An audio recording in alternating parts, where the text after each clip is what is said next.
Dalam seri ke-133 ini didukung oleh para pemain Ferry Fadli sebagai Arya Kamandanu, Chris Urspon sebagai Rakuti, Andi sebagai Jambu Nana, dan Asdi Suhastra, pembawa cerita. Selagi heran melihat cara hidup laki-laki yang duduk bersila di hadapannya. Selanjutnya dia bertanya tentang Arya Kamandanu, bekas panglima perang Majapahit yang sudah mengundurkan diri. Laki-laki setengah tua menjawab sambil mengelus kepala bocah bersisik ular yang masih duduk di pangkuannya. Sayang sekali Tuan Rakuti. Saya tidak tahu menahu tentang orang yang bernama Arya Kamandanu. Dia seorang pendekar ternama. Dia bekas panglima perang Majapahit yang pernah mengusir bala tentara Tartar dari bumi Jawa. Maaf, kalau saya telah mengecewakan Tuan Rakuti. Saya benar-benar tidak tahu. Iya, saya maklum. Tuan hidup terpisah dari dunia luar. Saya sudah merasa cukup puas dengan apa yang saya terima sekarang ini. Aneh sekali. Saya tidak dapat membayangkan hidup seperti Tuan. Menurut pendapat saya, setiap orang seharusnya hidup bersama orang lain. Banyak hal-hal yang bermanfaat yang bisa kita kerjakan di tengah-tengah masyarakat luas. Saya pernah hidup di dunia ramai. Tapi sekarang saya memilih hidup seperti ini. Suasana pegunungan, suara-suara sunyi dan lengang, suara-suara alam, dan kemurnian hati, kejernihan berpikir. Jika saya berada di tempat seperti ini, saya merasa bahwa diri saya sangat kecil. Diri saya hampir tak ada artinya dibandingkan dengan kekuatan alam semesta ini. Apa perlunya menyadari hal-hal seperti itu, Tuan? Kalau saya lebih senang, lebih nyaman hidup di dunia ramai. Saya bergaul dengan orang-orang. Saya berusaha memahami mereka. Saya bisa terlibat dalam dunia persaingan yang membuat diri saya maju serta berkembang. Saya tidak bermaksud menyalahkan pendapat serta sikap Tuan Rakuti. Tuan masih cukup muda usia. Dunia Tuan terbentang luas. Saya kira Tuan juga belum terlalu tua. Tuan bisa berbuat banyak di luar sana.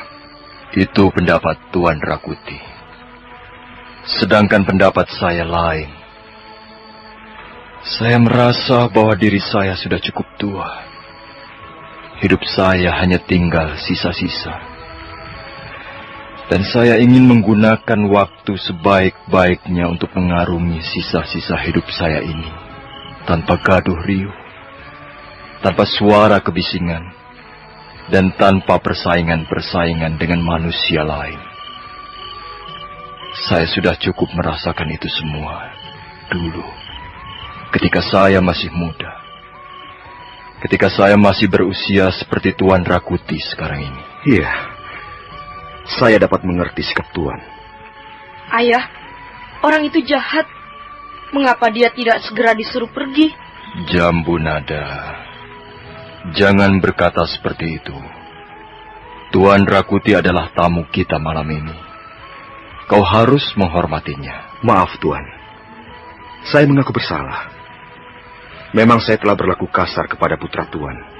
Dia telah mengatakan saya anak siluman, Ayah. Dia telah menyerang saya. Dia memukul saya. Dia jahat. Dia senang berbuat kasar. Jambu Nada, lebih baik kau tidur sekarang. Tidurlah. Besok kau harus bangun pagi-pagi. Apakah ayah akan mengusir orang itu? Jambu Nada, apa kau tidak mendengar kata-kata ayahmu? Tuan Rakuti tidak bermaksud buruk kepada kita. Dia hanya sekedar ingin bertamu. Ayo, tidurlah sekarang. Ayah, mengapa kau bela orang itu? Dia membuatku sakit hati. Dia mengatakan bahwa aku anak siluman. Apakah memang benar aku ini anak siluman? Kau anak ayahmu, bukan anak siluman. Tapi orang itu mengatakan bahwa aku anak siluman. Jambu Nada, kalau kau masih berkata-kata kasar seperti itu, aku akan memberi hukuman kepadamu. Sekalipun kita berada di atas gunung, kita hidup terpencil, kita juga harus tahu caranya bersopan santun. Ayo, tidurlah. Ini sudah malam. Bocah bersisik ular itu turun dari pangkuan ayahnya. Kemudian perlahan-lahan dia melangkah ke ruangan pondok. Rakuti menundukkan wajahnya ke lantai pondok. Dia merasa tidak enak mendengar pengaduan si bocah. Maafkan anak saya, Tuan Rakuti. Dia memang tidak pernah bergaul dengan siapa-siapa. Dia anak yang baik, Tuan. Memang saya yang salah. Saya telah berlaku kasar kepadanya. Apakah dia benar-benar putra Tuan? Iya, dia anak saya. Maksud saya, apakah dia putra kandung Tuan? Dia anak kandung saya. Namanya Jambu Nada. Jambu Nada. Bukankah jambu nada artinya emas? Barangkali setelah besar nanti, dia akan banyak mengumpulkan kepingan-kepingan uang emas. Tidak, Tuan Rakuti. Saya sama sekali tidak berharap anak saya menjadi orang kaya. Saya sengaja memberikan nama Jambu Nada dengan harapan supaya kelak dia bisa mempunyai hati seperti emas. Tapi itu hanyalah sekedar harapan saja. Bukankah setiap orang tua boleh mengharapkan sesuatu yang baik pada diri anaknya? Maaf, Tuan. Pada saat bertemu pertama kali, saya terkejut sekali. Saya hampir tidak percaya bahwa saya sedang berhadapan dengan bocah manusia. Maaf, Tuan. Mengapa kulit putra Tuan penuh noda-noda hitam seperti itu? Apakah dia pernah sakit berat sehingga merusak kulitnya? Tidak, Tuan Rakuti. Dia tidak pernah sakit berat. Bahkan dia jarang sekali sakit. Tubuhnya sehat. Apakah dia masih mempunyai seorang ibu? Tentu hati ibunya akan sedih sekali melihat noda-noda di tubuhnya. Maaf, Tuan Rakuti. Terus terang saya keberatan bicara soal itu. Saya tidak bermaksud menyimpan rahasia apa-apa. Tapi saya tidak sampai hati menceritakan perihal anak saya kepada orang lain. Harap Tuan Rakuti mengerti. Baiklah. Maafkan saya, Tuan. Saya telah bicara terlalu jauh. Seharusnya saya tidak boleh terlalu jauh memasuki kehidupan pribadi Tuan. Maafkan saya. Tidak apa. Mungkin Tuan Rakuti ingin istirahat? Silakan. Kalau mau, Tuan bisa tidur di ruangan dalam. Terima kasih, Tuan. Saya dapat tidur dengan nyaman di emper pondok ini. Tempatnya cukup bersih. Lagi pula api unggun itu membuat tubuh saya menjadi hangat. Terima kasih, Tuan.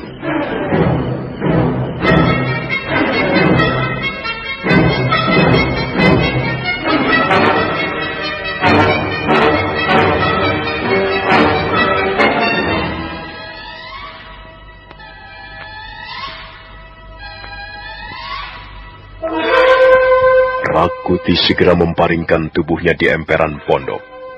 Dia tidak langsung tidur. Kepalanya sibuk memikirkan kehidupan laki-laki setengah tua yang aneh itu. Seorang bocah aneh dengan totol-totol hitam seperti sisik ular. Siapa sebenarnya laki-laki setengah tua ini? Dia mengaku tidak kenal sama sekali pendekar ternama Arya Kamandanu. Tapi aku belum bisa percaya kata-katanya. Sepertinya dia merahasiakan sesuatu di depanku. Baiklah. Aku harus bersabar. Aku harus mencari kesempatan untuk mengorek keterangan dari mulutnya. Rakuti terlelap sebentar. Angin dingin memukul-mukul dinding pondok, membelai rambutnya yang sedikit berombak. Tiba-tiba Rakuti terbangun, dan dia melihat laki-laki setengah tua masih duduk di dekat tiang pondok. Pandangan matanya mengawasi api unggun.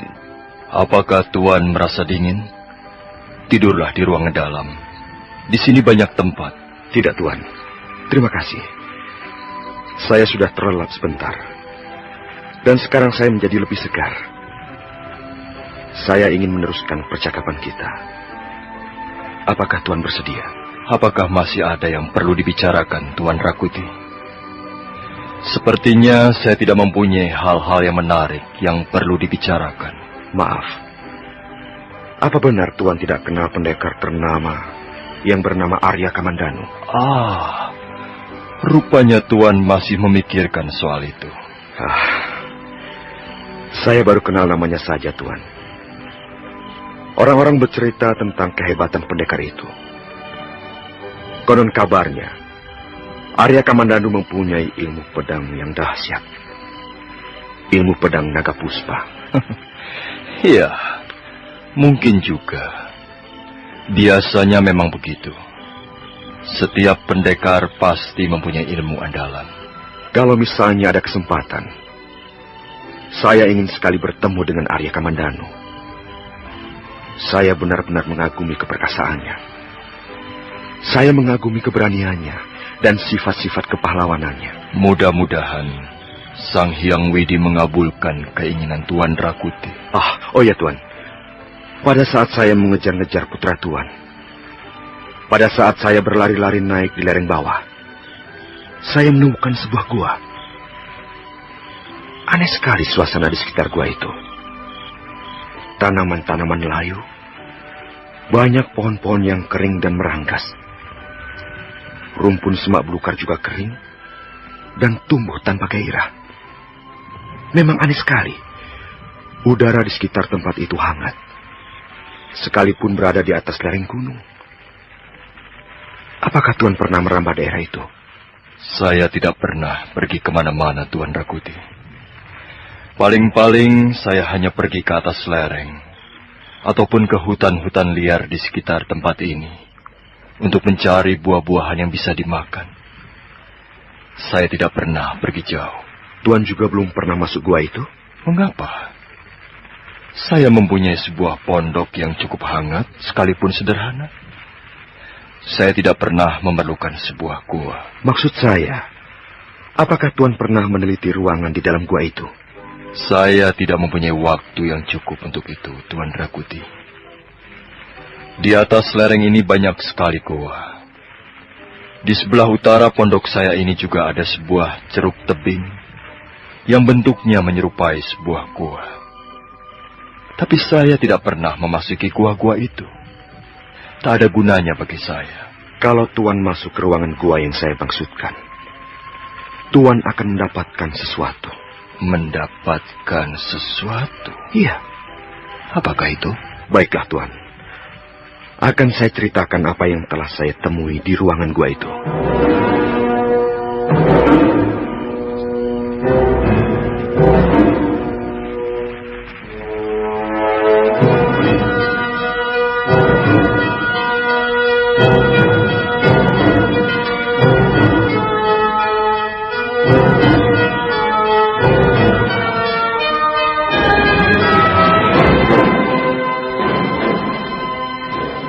Ruangan gua itu cukup luas dan dalam. Saya terus menyusuri lorong gua. Dan akhirnya saya tiba di ruangan yang paling dalam. Mendadak saya melihat cahaya berwarna kebiru-biruan. Saya melangkah semakin dekat. Ternyata sumber cahaya kebiru-biruan itu adalah sebuah pedang. Pedang itu menancap pada dinding gua, sehingga yang tersisa hanya gagangnya saja. Saya yakin pedang itu adalah senjata pusaka. Saya bermaksud mengambilnya. Saya ingin mencabut pedang itu. Saya ragu-ragu sejenak. Tapi kemudian saya membulatkan tekad serta keberanian saya. Saya meraih gagang pedang dan...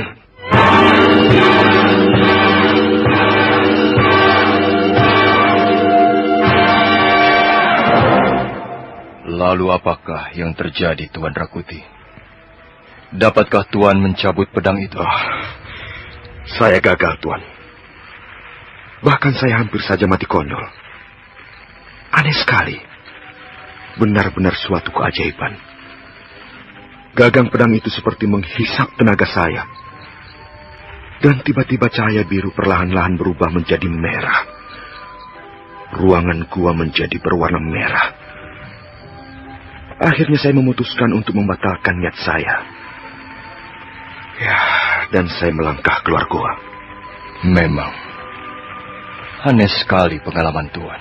Jadi Tuan benar-benar belum pernah melihat ruangan gua itu?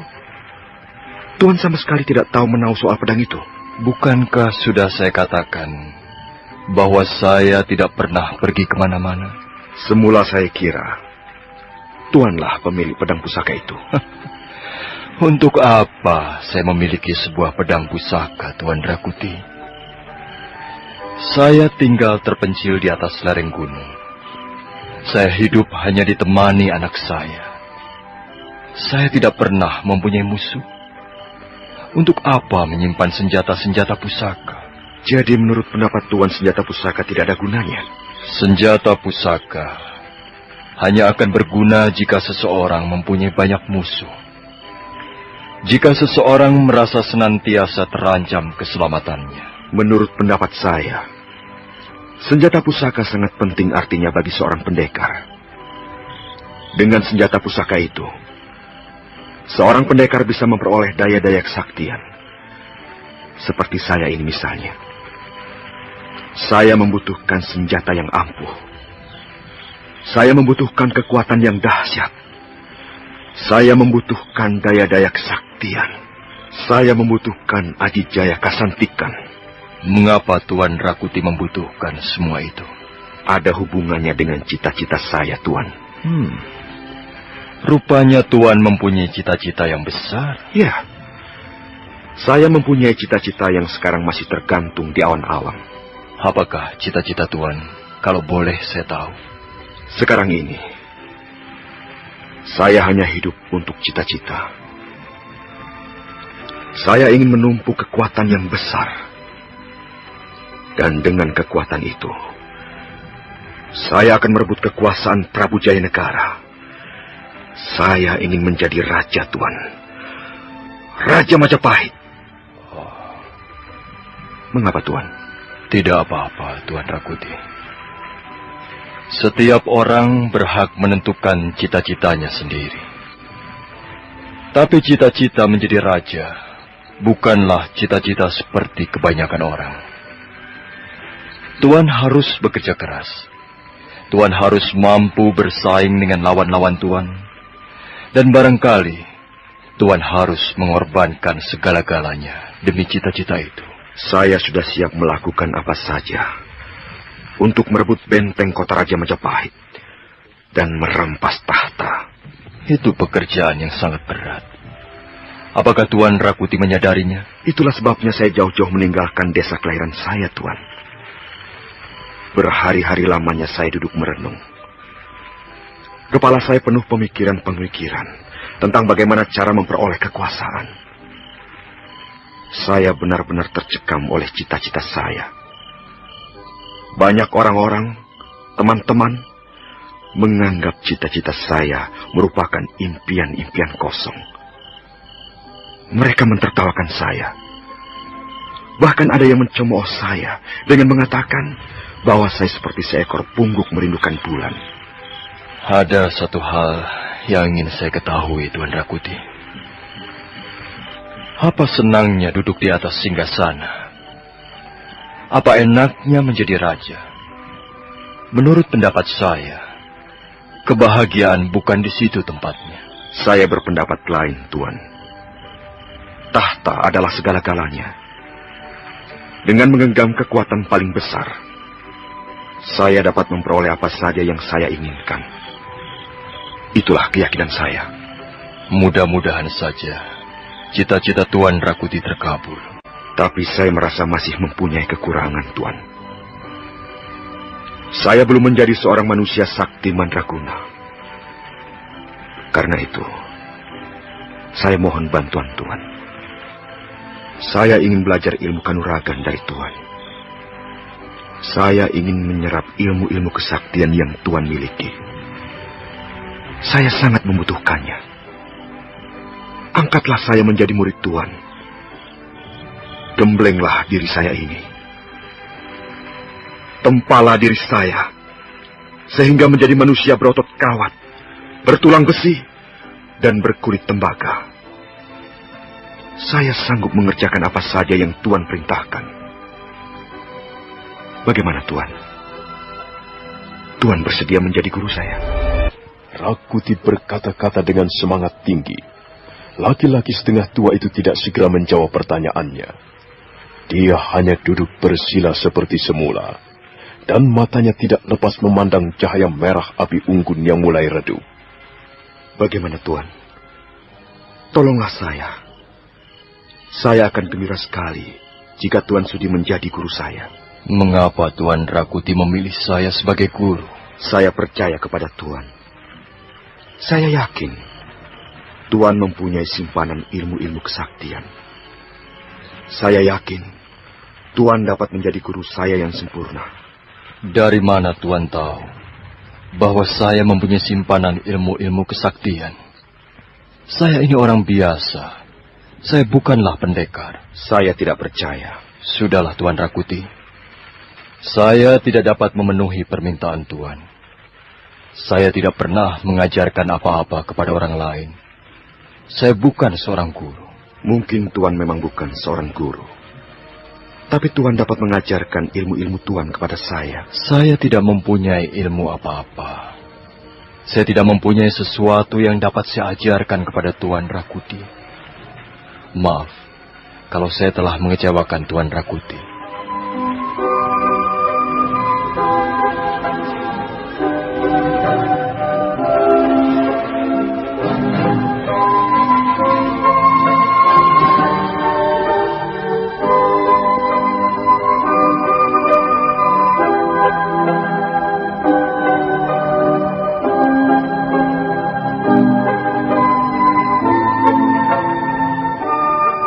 Rakuti kecewa.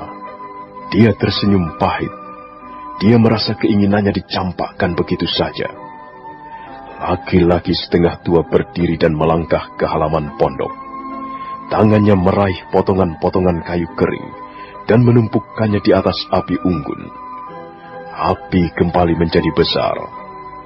Tiba-tiba Rakuti ingin mencobai kemampuan laki-laki yang sekarang masih berdiri tegak di halaman pondok. Diam-diam dia menggenggam tombak Patmayoni. Kemudian perlahan-lahan bangkit. Laki-laki setengah tua nampak tidak menyadari datangnya bahaya. Dia tetap berdiri dengan tenang. Matanya menatap api unggun yang semakin besar. Kataan Tuan. Tuan Rakuti, saya sudah lama sekali tinggal di tempat ini. Tempat yang terpencil. Tempat yang jarang dijamah tangan-tangan manusia. Biasanya saya hidup tenang. Saya tidak pernah mempunyai perkara dengan siapapun juga. Saya harap Tuan Rakuti ikut menjaga suasana ketenangan di tempat saya ini. Saya yakin Tuan menyembunyikan sesuatu di depan saya. Saya yakin Tuan telah berkata tidak jujur kepada saya. Kalau Tuan ingin menunjukkan keperwiraan Tuan, kependekaran Tuan, janganlah di depan saya. Saya mohon janganlah di depan saya. Tuan harus membuktikan di depan saya bahwa Tuan bukanlah seorang pendekar. Terus terang, saya ingin mencobai Tuan. Saya sudah lama sekali tidak berhubungan dengan kekerasan. Maaf, saya terpaksa menyerang Tuan. Kalau memang Tuan tidak mampu menahan gempuran-gempuran saya ini, barulah saya percaya bahwa Tuan bukanlah seorang pendekar. Kemudian saya akan segera pergi meninggalkan tempat ini. Bersiaplah Tuan.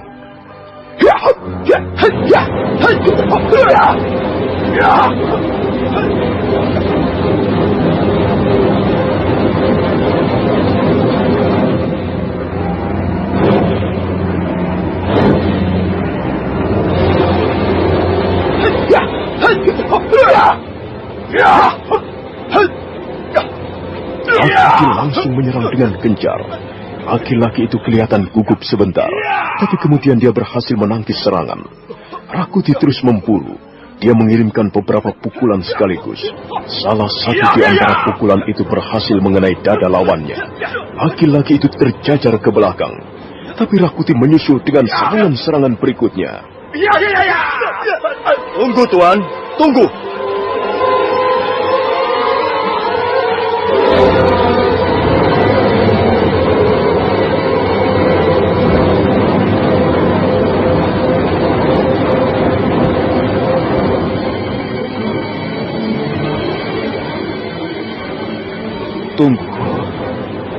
Tuan Rakuti tidak bermaksud membunuh saya, bukan? Tuan jangan terlalu merendah. Saya tahu, Tuan belum mengerahkan seluruh kemampuan Tuan. Saya kira pertarungan ini tidak perlu diselesaikan. Saya menyerah. Saya mengaku kalah. Tidak. Tuan tidak bisa mengelabui saya. Tuan tidak bersungguh-sungguh melayani serangan saya. Telah beberapa kali Tuan berhasil menyarangkan pukulan Tuan ke tubuh saya. Maafkan saya, Tuan. Saya tidak dapat melayani Tuan lebih lama lagi. Dulu saya memang pernah belajar ilmu kanuragan sedikit. Tapi sudah lama sekali saya tidak menggunakannya. Tuan Rakuti jauh lebih unggul daripada saya. Tuan dapat dengan mudah merobohkan saya. Saya tidak percaya. Sekarang lihat. Tuan harus bertarung dengan sungguh-sungguh. Sebab jika tidak, akibatnya akan sangat parah.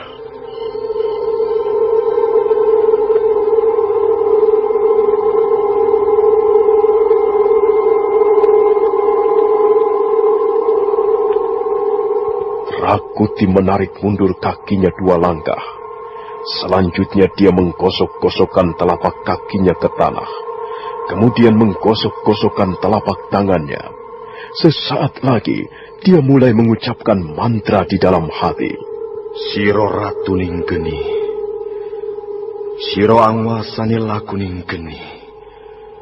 Jagat tiro jagat geni. Langit tiro langit geni. Sekoro niro sekoro geni. Tuan Rakuti, apa yang sedang Tuan lakukan? Sekarang Tuan harus menyelamatkan nyawa Tuan. Tunggu, mengapa jadi begini? Bukankah Tuan sendiri yang mengatakan bahwa Tuan bermaksud menjadi seorang tamu yang baik? Apa yang telah Tuan katakan kepada saya sama sekali tidak memuaskan hati saya. Sekarang saya ingin menguji Tuan. Jika Tuan dapat menyelamatkan serangan-serangan saya ini, saya tidak perlu ragu-ragu lagi. Saya yakin Tuan adalah seorang pendekar pilih tanding, dan saya benar-benar akan berguru kepada Tuan. Nah, bersiaplah. Kali ini Tuan harus benar-benar berhati-hati. Serangan saya mematikan.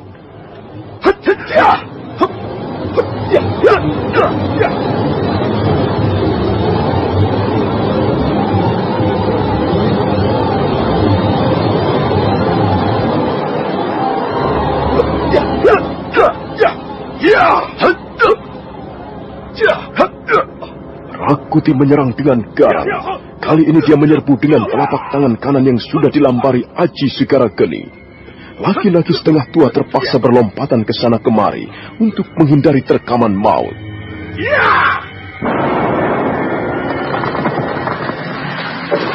Tunggu, Tuan. Tunggu dulu. Jangan menyerang lagi. Ternyata Tuan telah berbohong kepada saya. Tuan dapat menghindarkan serangan saya dengan baik sekali. Sekarang terimalah serangan saya berikutnya. Kembali pertarungan berlangsung dengan sengit. Rakuti terus menggempur pertahanan lawannya, mendobrak dengan Aji Segara Geni. Tapi ternyata usahanya selalu gagal. Laki-laki setengah tua itu dapat menangkis ataupun menepiskan serangan dengan manis. Rakuti menjadi penasaran. Akhirnya dia menyerang dengan lebih garang. Rakuti terkejut. Kali ini musuhnya dapat bergerak dengan sangat cepat, secepat kitiran, secepat angin. Rakuti merasa sedang berkelahi melawan bayangan. Beberapa kali pukulan Aji Segara Geninya menerpa ruangan kosong. 40 jurus segera berlalu. Rakuti nampak kepayahan, dan akhirnya dia jatuh berlutut.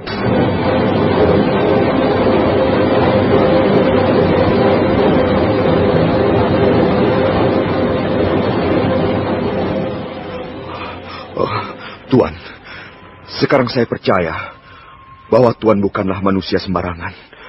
Tuan Rakuti yang berkata seperti itu. Sebenarnya saya manusia biasa saja, sama seperti Tuan. Tuan baru saja menunjukkan kehebatan sebuah ilmu kanuragan yang langka. Saya tidak dapat bertarung dengan baik. Saya kebingungan. Tuan dapat bergerak secepat angin.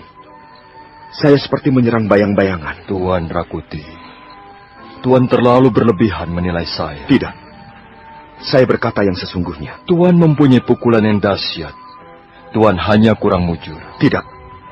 Saya memang mempunyai pukulan yang dahsyat. Pukulan Aji Segoro Geni. Tapi ternyata pukulan itu tidak banyak gunanya setelah saya berhadapan dengan Tuan.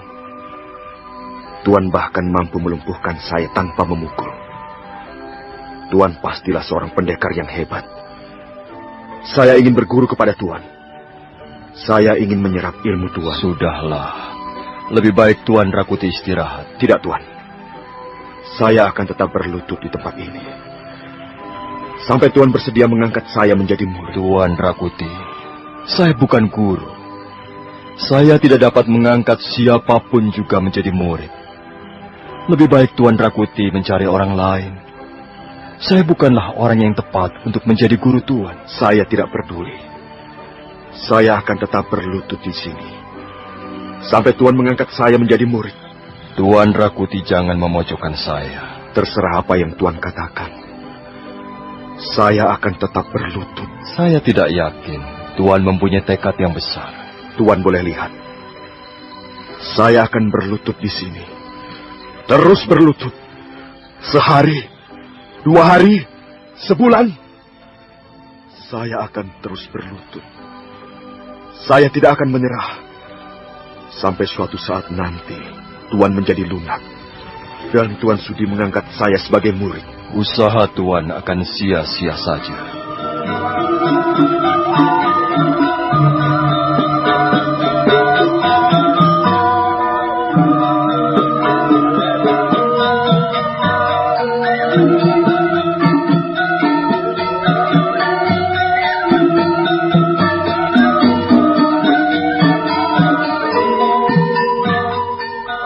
Rakuti terus berlutut di halaman pondok, sementara laki-laki tua melangkah ke dalam pondok.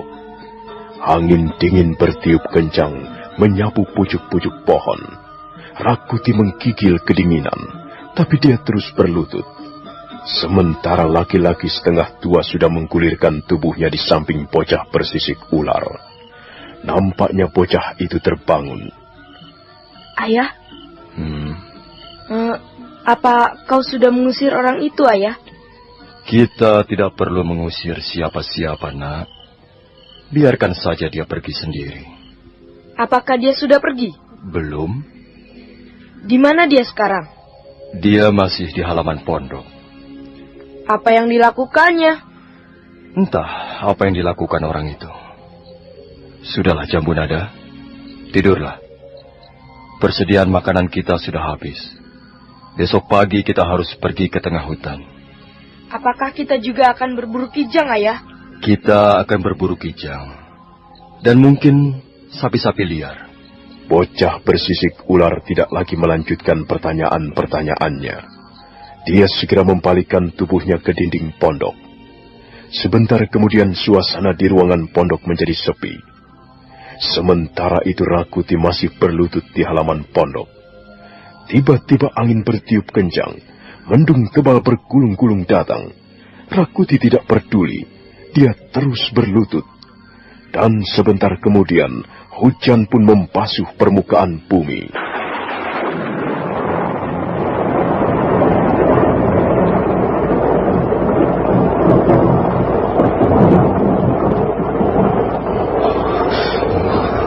Kurang ajar. Apakah orang itu benar-benar tidak mau menjadi guruku? Seharusnya dia merasa kasihan padaku. Apa yang dilakukannya sekarang? Mungkin dia sudah tidur bersama anak siluman itu. Aku akan terus bertahan. Kukira besok pagi sikapnya akan berubah. Aku yakin dia seorang pendekar mumpuni. Dia mampu bergerak secepat angin. Aku yakin dia belum mengeluarkan seluruh kemampuannya. Mudah-mudahan saja hatinya menjadi lunak dan dia bersedia menjadi guruku. Mudah-mudahan saja.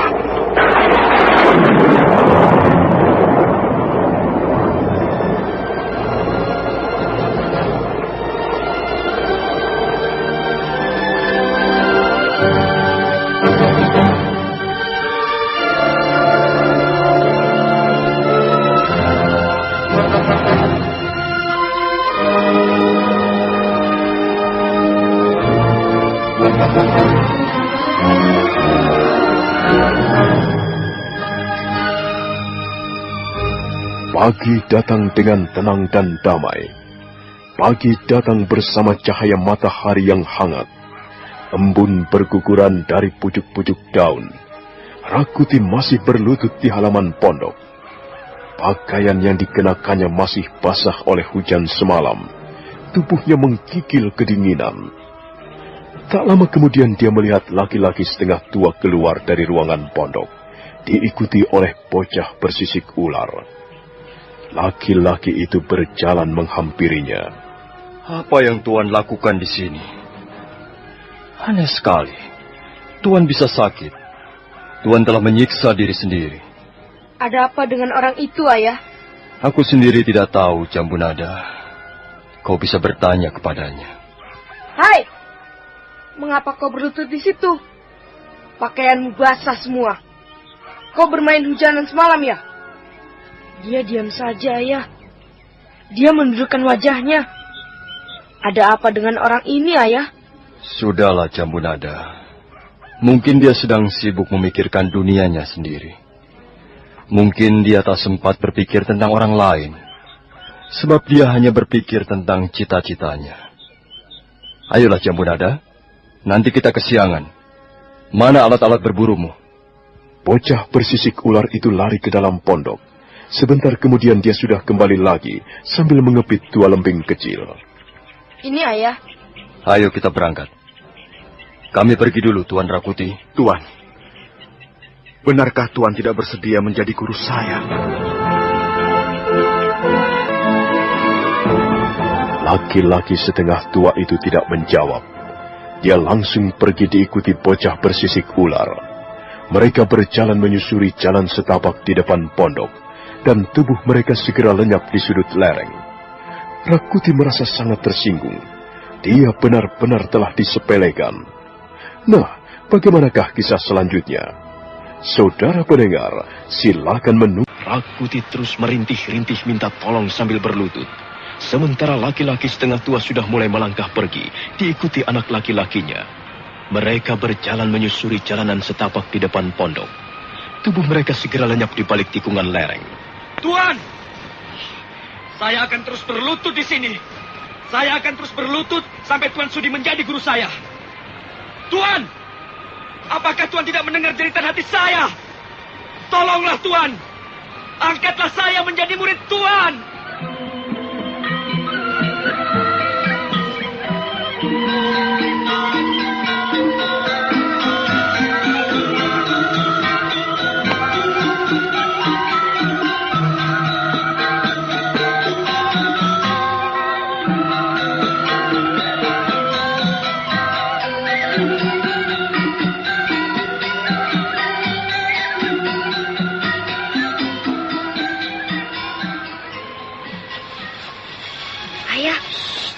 Diamlah, Jambu Nada. Ada makanan lezat di balik kerumbulan semak belukar itu. Oh, seekor kijang yang gemuk. Berikan lembingmu padaku. Ini, Ayah. Tenang saja. Kau tunggu di sini. Laki-laki setengah tua berjalan merunduk. Tangannya menyibakkan daun-daun hutan. Sementara tangan yang lain menggenggam lembing. Seekor kijang muncul dari balik rumpun belukar. Binatang hutan itu menoleh kiri kanan sebentar. Pada saat itulah sebuah lembing melayang dan menancap kuat di bagian punggungnya. Kena, Ayah. Cepat kejar. Tangkap dia, Jambu Nada. Dia masih hidup.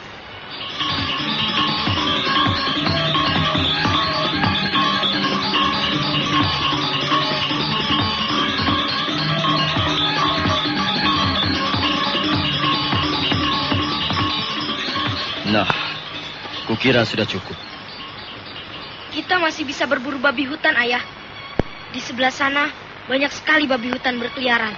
Kukira tidak usah, Jambu Nada. Kita sudah memperoleh banyak makanan. Lihat saja. Kita sudah membawa 2 buah keranjang buah-buahan penuh. Bahan-bahan ini bisa menghidupi kita barang 4 atau 5 hari. Sudah cukup, bukan? Ayah, apakah orang itu masih berlutut di pondok kita? Mengapa kau memikirkan orang itu, Nak? Orang itu aneh sekali. Dia berteriak-teriak sebelum kita berangkat. Dia ingin menjadi muridmu, Ayah. Dia ingin berguru padamu. Apakah ayahmu ini pantas menjadi seorang guru? Kau hebat sekali, Ayah. Aku kagum kepadamu. Kau hebat. Kau sakti mandraguna. Orang itu pasti tidak dapat mengalahkanmu. Tentu saja kau akan mengatakan bahwa aku hebat. Karena kau adalah anakku. Kukira semua orang akan mengatakan bahwa ayahku hebat.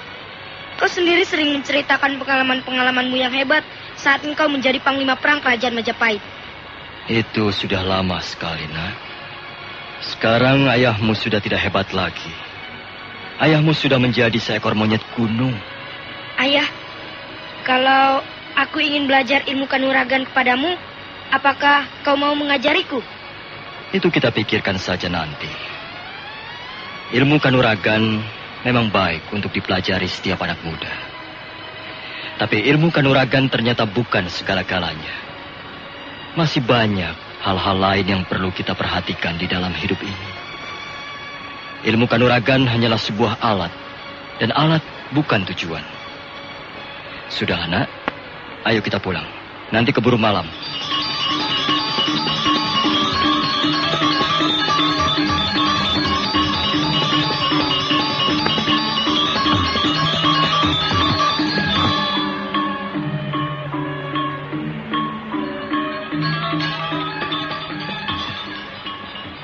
Sementara itu, Rakuti masih terus berlutut di halaman pondok.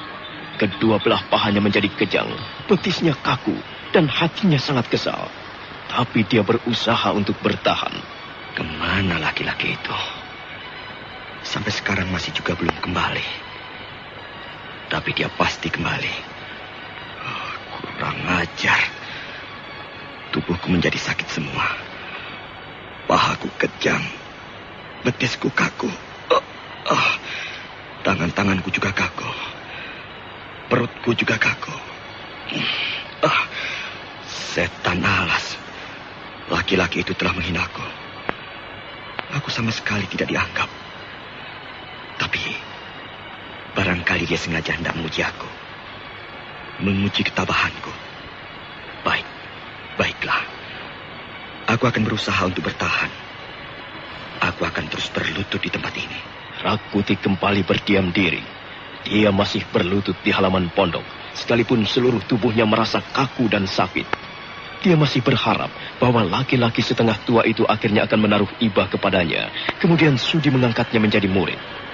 Tapi setelah menunggu beberapa saat lamanya, dan laki-laki itu masih juga belum kembali, sementara matahari mulai condong ke arah barat, Rakuti menjadi tidak sabar lagi. Dia segera bangkit. Aku tidak tahan lagi. Aku bukan orang bodoh. Sampai kapan aku berlutut di tempat ini? Kurang ajar. Belum pernah aku memperoleh perlakuan hina seperti ini. Awas kau. Aku akan membalas perbuatanmu ini. Dia pikir aku ini siapa? Berani sekali dia berbuat seenak perutnya kepada Rakuti. Aku adalah calon Raja Majapahit. Tak seorang pun kubiarkan menghinaku serendah ini. Keparat. Sekalipun dia orang sakti, dia tidak boleh berbuat seperti ini. Perlahan-lahan Rakuti melangkah ke emperan pondok. Sekali waktu wajahnya mengkerut, menahan rasa sakit dan kejang di seluruh tubuhnya. Aku bukan orang bodoh. Aku bukan barang permainan. Dan aku bukanlah orang yang mudah dilecehkan begitu saja. Rakuti masih mempunyai harga diri. Bagus sekali. Kau boleh keluyuran bersama anak siluman itu. Tapi lihat apa yang akan kulakukan di sini.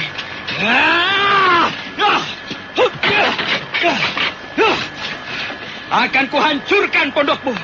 Akan kubalas perbuatanmu. Jangan sombong kau pertapa gemblung. Sekarang aku pun tidak sudi menjadi muridmu. Tidak sudi aku mempunyai seorang guru gemblung. Aku tidak peduli lagi siapa dirimu. Masa bodoh.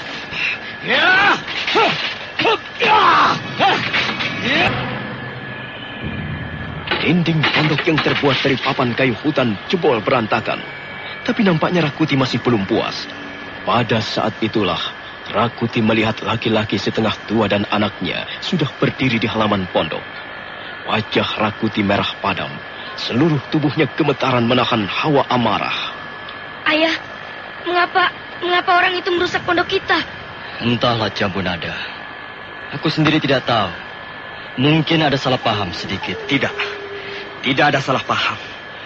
Aku memang sengaja melakukan ini semua. Mengapa Tuan merusakkan pondok kediaman kami? Apa salah kami? Supaya kau membuka matamu, Pertapa Gemblong. Aku tidak sudi kau perlakukan seperti ini. Apa yang telah kami lakukan? Sepertinya saya tidak melakukan apa-apa terhadap Tuan Rakuti. Kami memang tidak bisa menemani Tuan, karena kami harus mencari persediaan makanan. Bukankah saya sudah mengatakannya sebelum berangkat? Kau sudah menghina Rakuti. Kau biarkan aku berlutut di sini semalaman, sementara kau enak-enak tidur di dalam pondokmu. Tapi aku masih berusaha menyabarkan diri. Aku menunggu sampai pagi tiba. Tapi begitu matahari terbit, kau malah pergi bersama anak siluman itu. Sekarang aku sudah tidak sabar lagi. Aku sudah tidak bisa mengendalikan diriku lagi. Aku tersinggung, aku marah. Maaf Tuan Rakuti, tapi saya tidak pernah menyuruh Tuan berlutut di halaman pondok saya ini. Bukankah itu kemauan Tuan sendiri? Sombong. Kau merasa dirimu paling hebat ya? Kau merasa dirimu lebih unggul dari Rakuti? Tenanglah Tuan. Marilah kita selesaikan persoalan ini secara baik-baik. Barangkali saya telah melakukan kesalahan. Memang tidak seharusnya saya meninggalkan Tuan sendirian di pondok saya ini. Maafkan Tuan. Saya telah menjadi seorang tuan rumah yang tidak baik. Sudah. Tak perlu minta maaf. Sudah terlambat. Hatiku sudah terbakar. Kau sanggup memadamkannya? Bagaimana kalau kita bicara di dalam, Tuan Rakuti? Soal pondok saya yang rusak, biarlah. Tidak apa. Saya dapat memperbaikinya lagi. Yang penting sekarang kita bicara secara baik-baik. Marilah, Tuan. Marilah kita bicara di dalam. Tidak. Aku tidak butuh bicara lagi denganmu. Aku hanya butuh ini. Ayah, sekarang dia menjebolkan pintu pondok kita. Suruh dia pergi, Ayah. Dia orang jahat. Aku tidak suka orang itu tinggal bersama kita. Anak siluman. Kalau kau tidak bisa menutup mulutmu, nasibmu akan sama seperti pintu pondok itu. Kau jahat. Kau orang jahat. Pergi dari sini. Pergi dari rumahku. Jambunada. Jangan. Ayo, kita usir dia. Aku tidak senang berteman dengan orang jahat. Anak siluman. Anak setan. Anak demit. Jangan berdiri di situ. Awas kau. Aku tidak takut. Kau sudah merusakkan barang-barang kami. Ayo pergi. Pergilah sejauh-jauhnya. Dan jangan datang lagi ke rumah kami. Mampus kau anak setan.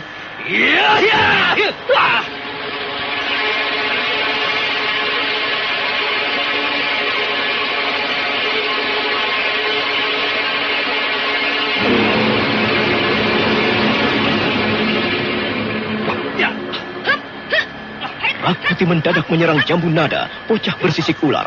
Bocah itu melentingkan tubuhnya ke atas, dan serangan Rakuti menerpa ruangan hampa. Rakuti marah sekali. Dia segera membalikkan punggungnya, dan kembali menyerang dengan gencar. Suatu saat, pukulannya tepat mengenai sasaran, dan bocah bersisik ular jatuh bergulingan di atas tanah.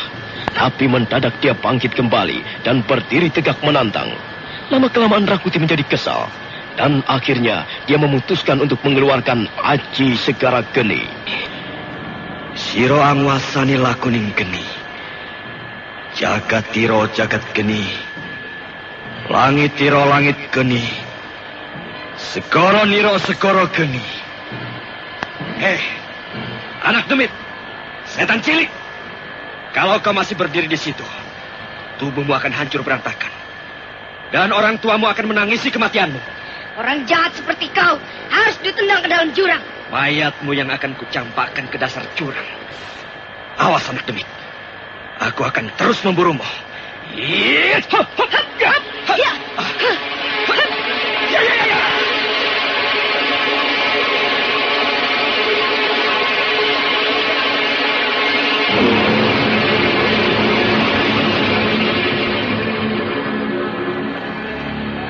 Kembali Rakuti menyerang dengan garang. Kali ini dia menyerbu sambil mencari kesempatan untuk mengirimkan pukulan Aji Segara Geni.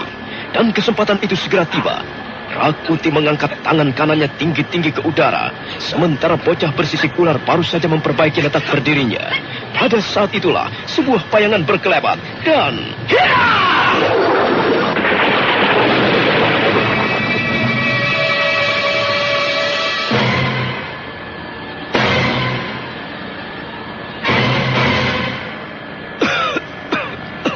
Ayah, kau tidak apa-apa, Ayah? Tidak. Ayahmu tidak apa-apa. Oh, hidungmu mengeluarkan darah. Tidak apa-apa, Jambunada. Hanya sebuah luka ringan. Percayalah, ayahmu tidak apa-apa. Orang itu jahat sekali. Dia mau membunuh kita, Ayah. Mungkin dia memang bermaksud membunuh kita, Jambunada. Benar. Aku memang akan membunuh kalian berdua. Kecuali kalian berdua berlutut di hadapanku dan minta ampun. Ayah, bangunlah. Balaslah perbuatan orang itu. Kau pasti bisa membalasnya. Tenanglah, Jambunada. Janganlah terburu nafsu. Ayah, kau sudah terluka. Dia pasti akan memukulmu lagi. Kalau kau tidak segera membalasnya, dia pasti akan membunuh kita. Cepat, Ayah. Bangunlah. Balaslah perbuatan orang jahat itu. Benar. Kalau kau masih merasa cukup mempunyai harga diri, cepat bangun. Turutilah perkataan bocah siluman itu. Tuan Rakuti, saya mohon jangan berkata seperti itu lagi. Jangan menghina bocah ini. Aku berkata apa adanya. Dia memang bocah siluman. Oh, Ayah. Jangan biarkan dia menghinamu seperti itu, Ayah. Ayo, bangunlah. Bukankah kau bekas seorang pendekar ternama? Cepat, Ayah. Berbuatlah sesuatu sebelum orang jahat itu menghabisi kita.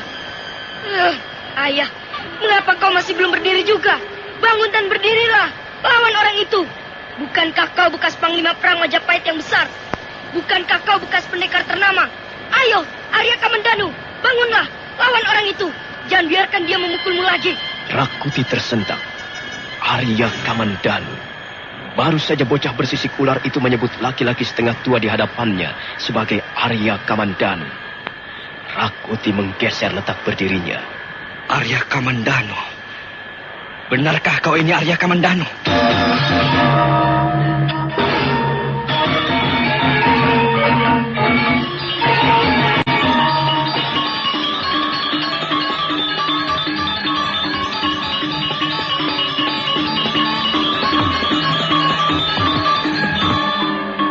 Laki-laki setengah tua itu diam saja. Sementara Rakuti sudah menyiapkan pukulan berikutnya. Pukulan yang dilampari Aji Segara Geni.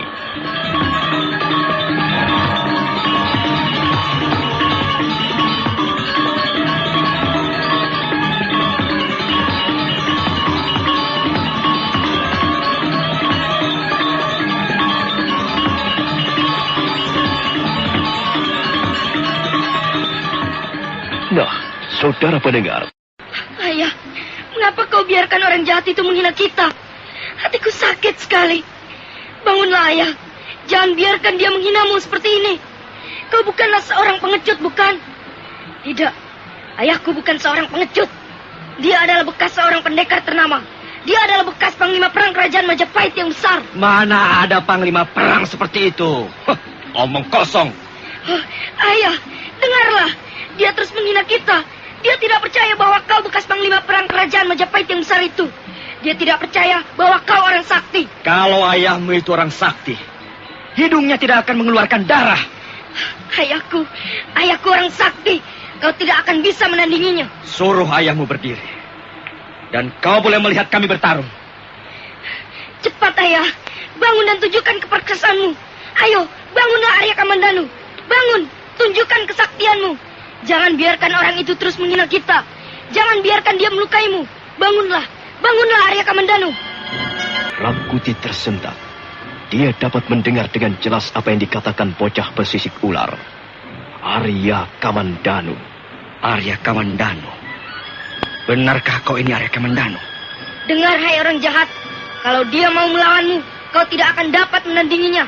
Dia adalah orang sakti. Ayahku adalah orang sakti. Memang dialah Arya Kamandanu. Jangan percaya kata-katanya, Tuan Rakuti. Dia masih terlalu bocah untuk memberikan kesaksian. Bagiku sekarang sudah tidak ada bedanya lagi. Kau Arya Kamandanu atau bukan? Aku tidak membutuhkanmu lagi. Dan sekarang, aku ingin menguji kekuatanmu sendiri. Cepat bangun Pertapa Gemblung. Aku tidak senang memukul orang yang belum siap. Cepat, Ayah. Lakukan sesuatu sebelum orang itu memukulmu lagi. Minggirlah, Jambu Nada. Ayah, jadi kau akan melawan orang itu. Kau tidak akan tinggal diam, bukan? Jambu Nada, minggirlah. Duduklah di emperan pondok. Biarlah aku yang menyelesaikan persoalan ini.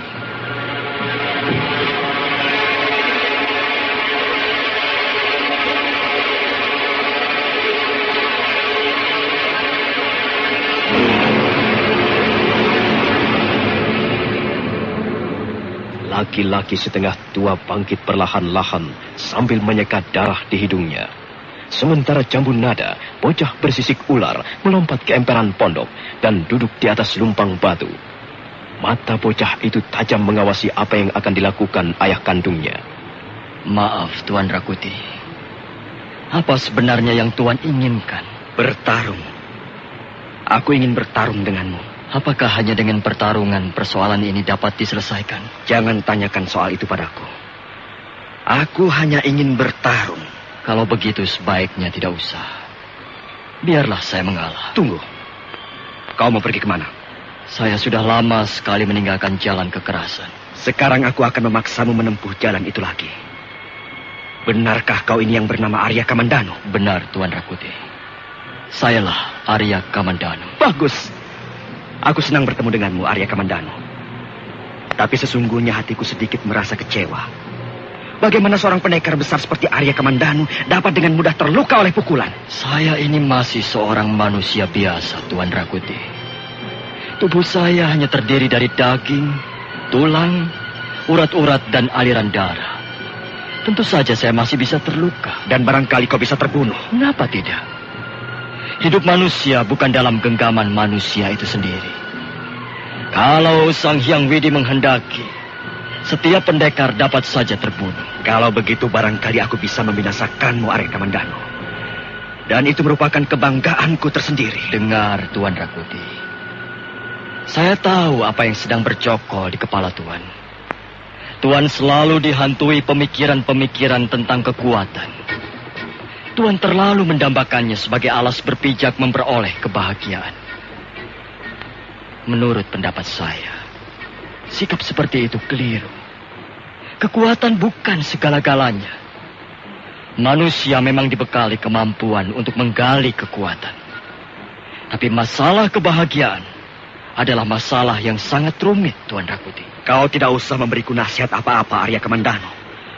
Aku tahu apa yang terbaik, yang harus kulakukan, yang harus kutempuh. Aku sudah menentukan jalan hidupku sendiri. Sebenarnya Tuan masih mempunyai kesempatan untuk kembali ke jalan yang benar. Kau bukan apa-apaku. Bahkan kau juga bukan guruku. Mengapa aku harus mendengarkan perkataanmu? Saya tidak pernah memaksa orang. Kalau Tuan sudi mendengarkan, terima kasih.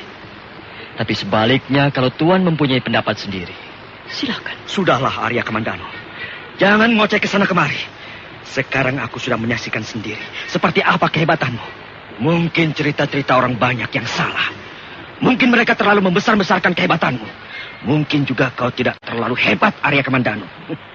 Buktinya aku dapat melukaimu. Baiklah. Saya sendiri juga tidak merasa bangga menjadi pendekar ternama.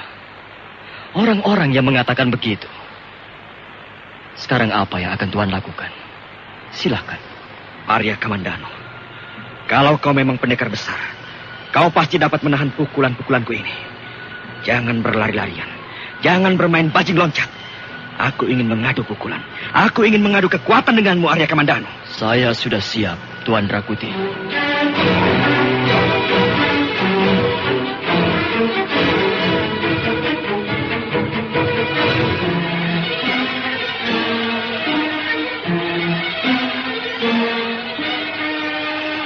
Rakuti mundur beberapa langkah. Sementara laki-laki setengah tua yang tak lain adalah Arya Kamandanu tetap berdiri tegak di tempat semula. Jambu Nada, bocah bersisik ular itu, tak lepas menatap ayahnya dengan perasaan was-was. Wajahnya sedikit pucat. Jangan biarkan orang itu memukulmu lagi, Ayah. Tenanglah, Jambu Nada. Lihat saja apa yang akan terjadi. Hei, bocah siluman. Kau akan segera menangisi mayat ayahmu. Tuan Rakuti, sekali lagi saya mohon janganlah Tuan berkata seperti itu. Tuan hidup di tengah-tengah manusia yang beradab. Seharusnya Tuan dapat memelihara perkataan Tuan. Orang menjadi mulia hidupnya ataupun hina karena lidahnya. Kalau kau merasa sakit hati, tunjukkanlah keperkasaanmu.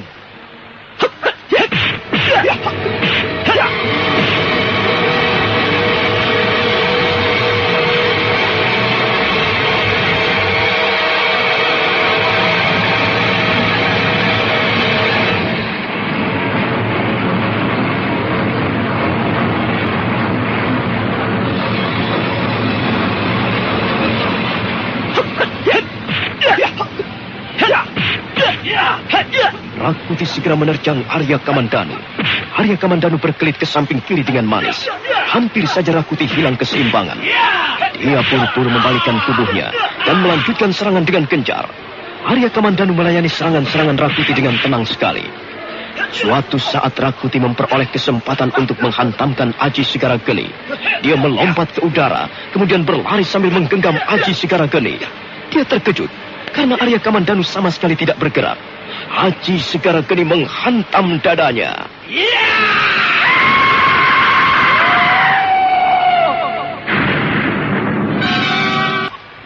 Benturan keras terjadi. Tubuh Rakuti terpental ke samping. Sementara Arya Kamandanu masih tetap tegak berdiri dengan perkasa. Jambu Nada tertawa kegirangan. Rakuti merasakan sakit di sekujur tubuhnya, terutama di bagian dada.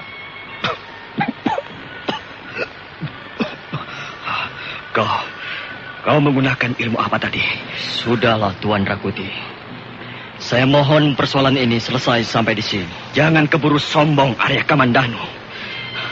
Aku belum kalah. Tahan pukulanku berikutnya.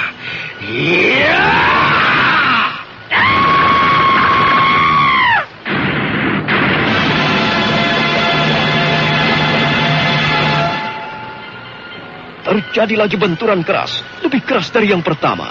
Tubuh Rakuti terpelanting jatuh. Dan sekarang dia tidak bergerak-gerak lagi.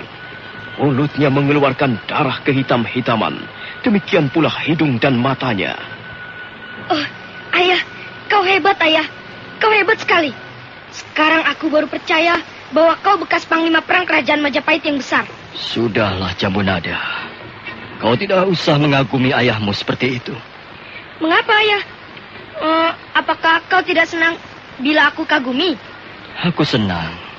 Tidak ada seorang pun ayah yang merasa tidak senang dikagumi anak-anaknya. Tapi jangan berlebih-lebihan. Lihat, ayah. Orang itu tidak bergerak-gerak lagi. Apakah dia sudah mati? Sepertinya belum. Dia belum mati. Pasti dia terluka parah. Dia memukulmu sambil berteriak nyaring. Tapi, mengapa kau diam saja, ayah? Dia telah memukul dirinya sendiri. Sudahlah Jambu Nada. Kita belum makan sejak tadi. Mana kijang buruan kita? Cepat kau buat api. Aku akan menguliti kijang itu. Dan kita bisa membakarnya bersama-sama. Perutku sudah lapar sekali.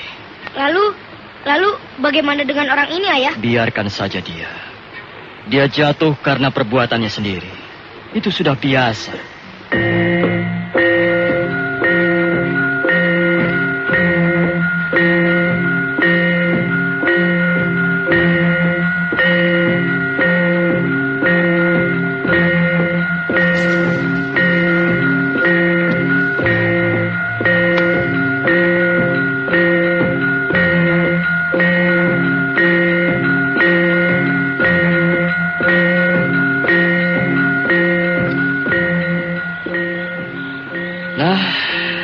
Sekarang kita bisa istirahat dengan tenang. Tidak ada orang yang mengganggu kita lagi. Orang itu sudah tidak ada lagi, ayah. Mungkin dia sudah pergi. Biarkan saja. Mengapa kita repot-repot mengurusi orang seperti itu? Orang itu sombong sekali. Dengar, Jambu Nada.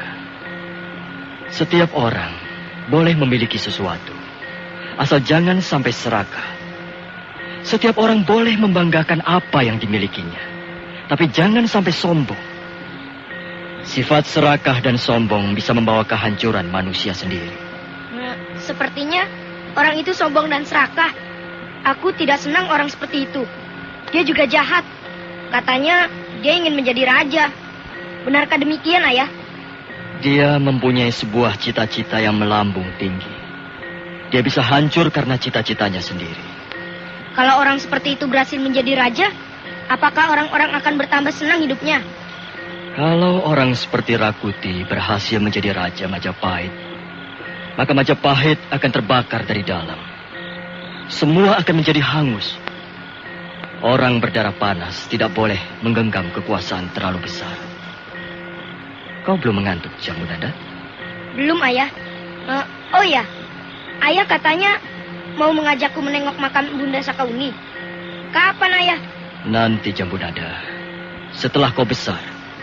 Apakah Bukit Panampihan jauh dari sini? Kita membutuhkan waktu beberapa hari untuk berjalan. Baru kita akan sampai di Bukit Penampihan. Ayah, ceritakan lagi tentang Bibi Maisin. Jambunanda, ayahmu sudah mengantuk. Sebaiknya kita tidur, ya? Ayah, apakah Bibi Maisin sekarang masih ada? Entahlah. Aku sendiri sudah lama sekali tidak bertemu dengan Bibi Maisin. Tapi konon kabarnya dia tinggal di desa